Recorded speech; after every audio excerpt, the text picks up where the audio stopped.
Christ is risen. It's still fun. And I still love it because it's a celebration, a praise the Lord, because of the resurrection of Jesus. Because he is risen from the dead, it changes everything. It changes everything for us as it did for the disciples, those who were closest to Jesus. And immediately as that news was getting out there and spreading out among them, life was being transformed, right? And we've seen that with the resurrection stories, the first day of the week when they found the empty tomb and they went running to find it and see what was going on. Now, immediately they weren't so sure what it all meant, right? But there was this news, go to Galilee and wait and see, something's going to happen there. What we see today in John 21 is a story of restoration. When I was a kid growing up, my dad actually still has a car that is going to be 100 years old in about 5 years. 1927 LaSalle that he bought. It had been in a museum in Canada, and he got it somehow. I don't know the details of how that all worked out. Somebody in Columbus, I think, had it, and we drove up with a trailer and we brought it back. It's like LaSalle, which is it's called an opera coupe. It's got these fenders that are like, swooping, big old car. Seats like 3 people comfortably. It's enormous and it's heavy because all of it is solid steel, right? There's none of these, fancy materials that weigh, that are lightweight or whatever. But a great, a really fun thing.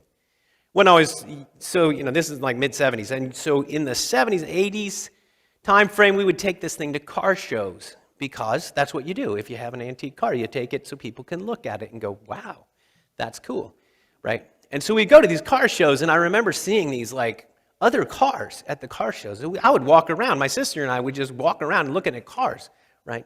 This is what we do. Well, I would look at the cars. She was probably bored out of her mind, but I was looking at all these cars, and so somewhere in the back of my head is this wow, having this classic car would be a really cool thing.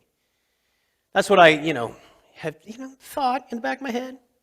And now I've heard of people who show up where there's an old barn, where looks like there's holes in the roof, and maybe going by it, some of the siding doesn't quite butt up against it, so you can see sunlight coming through the building, and it's all dusty and old hay and whatever in there. But under all of that is the 1964 and a half Mustang convertible that's not in great shape. And it needs that restoration, but you can get it for a song, and then you take it home and you strip it down to the frame and you build it back up and make it pristine again. They used to build Mustangs right over here at the Great Mall. I don't know which store they did that in, but that's where they were made. Restoration isn't just for antique cars, though. It can mean to make something new again, though, right? That's what the word restoration means. And it can begin by finding the lost. In this text, it's not a lost Mustang, but it's lost disciples. Jesus, as we know from his own word, his mission is to seek and to save that which is lost. And that includes people who already know him, who wander off. Luke 19, verse 10, that's where he shares that mission. In the song we just sang, the reckless love of God chases me down, fights till I'm found, and leaves the 99. This is what Jesus does. This is what he's about. This is why he came, why he lived. And his death was to do just that, to leave not the 99, but his authority, his place in heaven, seated at the right hand of God, but to leave that and to be born, to be incarnate, to take on human flesh and frailty and pain and all of it. And then to suffer the death that he died was to seek and to save that which is lost. That's the mission of Jesus, to find and restore. It starts with finding, though. A couple of years ago, and I'm pretty sure it was fairly early in the pandemic time when we weren't going anywhere, Gina went to take one of our dogs for a walk, needed a house key to be able to open the door when she came home. And just the way it worked out, somebody else got home first, so she didn't need to use the key when she got there. 2 or 3 days later, we started wondering, where's the key to the Ford? And the other keys that are on that key ring. Well, we've got another key to the Ford, and we were using it to drive around, but where's the one with all the keys on it? We're looking in pockets in the closet. We're looking in jackets that are hanging up. We don't know. So we retraced kind of the steps of, a few days ago when we went somewhere. No, I had the one key. Turned out we went all the way back to Gina taking a walk and taking the keys. If it's not in the pockets, where could it be? So we started retracing the steps of that walk. Ben Rogers Park is a park that's over, let me just get my bearings here, that way-ish. Just over there, kind of in the middle of some neighborhoods. And she knew that she had been through that park, and she remembered, this is like, 3-4 days later, I'd be like, I don't know. I walked the dog. Sidewalks, parks. But she knew, I went into the park, so we're looking and retracing the steps, and we're doing the thing, right? And we go across the park, and this is a large field. And she said, well, I think I went toward that garbage can area over there. And so we're walking along, and she found the keys.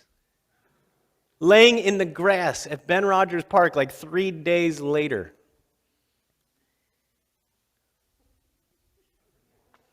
Seeking and finding that which is lost. We can be lost in a familiar location. In John chapter 21, so the disciples of Jesus, at least this group of 7, have gone to Galilee, where Jesus had told them to go, where the message had gotten back to them, so they remembered, right? Go to Galilee, there you will see him. So they went to Galilee, and this is home territory for several of these guys. And in verse 3 of John 21, Simon Peter said to the other disciples, I am going fishing. And they said to him, we will go with you. So they went out and got into the boat. Waiting was too hard, right? Waiting around, wondering, how long is this going to be? What's next? What does this all mean?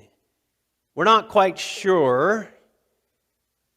So we're not going to wait. Let's do something. Let's find something that we can do. And hey, what we used to do, we could go back and do again. The discouragement that they felt, the disappointment, the despair, all of the emotions that had come over them, and Simon Peter in particular, and we're going to get to that in a couple minutes. Meanwhile, you have Saul, in Acts chapter 9, our other reading for today, tracking down the Way. Now, the Way was a name that was early on given to the followers of Jesus, that they were called the Way. So he was pursuing his profession, and he was doing it with excellence, right? He was the number one persecutor of the earliest church, tracking down followers of the Way and bringing them bound to Jerusalem. He's not messing around, right? The stoning of Stephen has happened. We're going to continue doing this. This is what we've got going.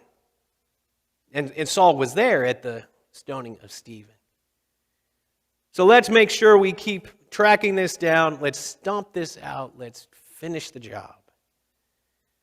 Sometimes we find comfort in doing what we're good at, in doing what's familiar to us, in following routines that we have. And so Saul is pursuing something he's good at, and Simon Peter is doing what's familiar and what's comfortable. And neither one is on the right track. But Jesus finds us where we are. He finds us where we are. They weren't doing what they needed to be doing for God's plans, right? God had things in mind for both of these men. They weren't doing it. They weren't going to figure it out on their own. They were going their own direction. But the one who seeks and saves found Peter fishing, found Saul on the road to Damascus, and changed their lives. So part of restoration is finding the lost. Part of it is fixing the broken. And there's brokenness that needs to be fixed. For Simon Peter, he had denied Jesus. If we back up just a few chapters, and we talked about this Good Friday. This is John's account in chapter 18, or part of it, a short part. One of the servants of the high priest, a relative of the man whose ear Peter had cut off, asked, Did I not see you in the garden with him? Peter again denied it, and at once the rooster crowed. Jesus had told Peter, when Peter was like boldly, right, in this Peter way, I'm not going to betray you. I would die for you or die with you. There's no way I'm going to fall away. There's no way I would do anything other than be right next to you, sword in hand, ready to go. And Jesus said, before the rooster crows, you're going to not deny me 3 times. Not just 1 time, right? But 3. There's some significance in the number 3. You can get away with something once. Maybe twice. But a 3rd time, you've chosen that. You're following that path. And there by a charcoal fire, a detail that John shares in chapter 18, verse 18, and not accidentally, Peter denied Jesus. And Luke's account says that he went out and wept bitterly. So he's still in that mode. He hasn't yet been restored, been forgiven, been able to communicate to Jesus his sorrow and his disappointment in himself, his confession of what he had done. So Peter had denied Jesus. But let's look back at Saul again. Sometimes we need to know we are broken first. We need to understand it. We need to feel it. We need to experience it. We need to recognize it in ourselves. And this is what happens in Acts 9 at verse 3 and 4. Saul, as he approached Damascus, suddenly a light from heaven shone around him, and falling to the ground, he heard a voice saying to him, Saul, Saul, why are you persecuting me? Like, it's personal. Saul had to be broken before he could be restored. He's knocked down to the ground. But not just that, knocked down from his place, from his status, from his pursuit. He needed to be completely changed in his course that he was on, and sometimes that's necessary. He was blinded in order that he would be able to see. And that blindness lasted 3 days. Interesting. Sometimes we have to be broken in order to be fixed, or broken enough.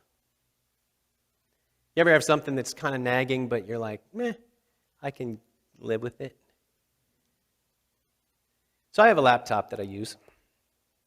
And 6 months or so ago, the battery was just so completely unreliable that it was one of those, if you unplug it, you better be ready to plug it back in soon.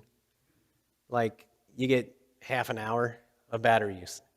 And the good thing about a laptop is you can take it with you and do stuff, at the table or in the airport or on the airplane or whatever. But not if you have to plug it in every half hour. Then it's just a pain. It's like a desktop machine you can drag around, right? Because you have to have the power. So I thought, I know what to do. I will buy a battery. So I did. So I took all the screws off, took the back thing off, found the battery cable under this thing, tilt that up, pull this out. Watch the YouTube video because you can do everything, right? Someone has already done it and recorded it. Pull the battery out, put the new one in, route the cable back where it's supposed to go, put the thing on, put the cover on, put the screws back. Done, fired it up, battery works, yes. But the L key and the M key on the keyboard, not so reliable. Now, most of the time, the laptop sits in a stand and I have an extra keyboard that I use because typing on the laptop is just weird, and you hit the thing where it makes the mouse go where you don't want it to be, and then you're typing in the middle of a word and not where you thought you were, and it's super annoying. So I use this extra keyboard all the time. And I have one of those at home too, so when I work at home, I have it sitting on the desk, and then I have the extra keyboard in the drawer, and I just, right? So I don't notice it that much. But then I take it on the airplane where I don't have the extra keyboard, and I'm like, typing out. Find an L in the document and copy it and paste it where I want the L to be. Super annoying. But sometimes life is like that, right? There's a thing that's annoying. There's a part of us that we think, I just got to get that fixed. I need to do that. And sometimes it's our own weakness, our own sinfulness, our own thing that we kind of keep going back to. And it's annoying and it's frustrating, but we don't fix it because we just live with it. And we don't bring it to the Lord because we just are embarrassed by it, and we figured out a way to work around it, to kind of keep going. It's not so broken that it just has to be taken care of right now, today. Sometimes we have to know that we're broken, that we're really completely broken, that we are a broken, sinful people. You and I have no way to approach God on our own. None. That our brokenness isn't something that we can just live with and get away with and get by with, and it's okay. It's not how it works. That's why Jesus died for us, see? Because of our brokenness, because of our sin. But here's the good news. Jesus restores. He restores. He fixes what is broken. And he did it with Peter, and it worked out like this. Verse 15, when they had finished breakfast, Jesus said to Simon Peter, Simon, son of John, do you love me more than these? He said to him, yes, Lord, you know that I love you. And Jesus said to him, feed my lambs. Jesus doesn't say, Simon, do you have something that you want to tell me? Simon, let's look at the things that you did a couple of days ago, or a week and a half ago, or however long it's been. Simon, let's explore, because it's just there, right? It's Simon Peter. He's wearing it on his sleeve. So Jesus asks him, do you love me? Not because Jesus needed to know, but because Peter needed to say it. And how many times does he ask? 3. And it's not a coincidence. Because in Peter's brokenness, he needed to say to Jesus, I love you. Now, he got frustrated along the way, but I love you. Yes, Lord, you know all things. You know what I did, and you know that I love you. And in that moment is restoration for Peter. But notice all the senses that are there. The sights, the environment, what's happening and what's going on, and even the smell. There's a charcoal fire. Charcoal fire is mentioned twice in the Bible. 2 times. John 18, when Peter's standing next to it among some enemies of Jesus, warming himself. And here is Jesus is cooking breakfast. It's a whole submersive environment for Peter to have the reminder of where he was when, but also the reminder of where he was when Jesus first found him in a fishing boat beside the water where there's fish and nets and they hadn't caught anything. Jesus restores, and he does it in a full and complete way. For Saul, the Lord directed him to Damascus, to Ananias, and in a new direction for his entire life. Our forgiveness, our restoration isn't based on our love for him. That's not why Peter gets restored. Peter doesn't say it enough times so that Jesus says, okay, then fine, I love you too. After the 3rd time. No.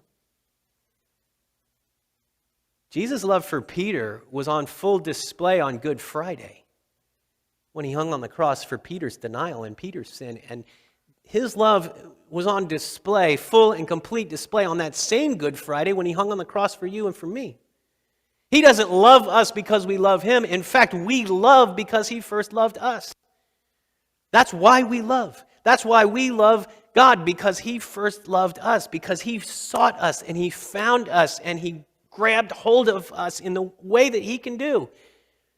And he planted faith in our hearts by the power of the Spirit, working in this mysterious way that allows us to believe, that calls us in this way that is mysterious to us. And he's spoken into our lives this grace and this mercy and this love that he has for us.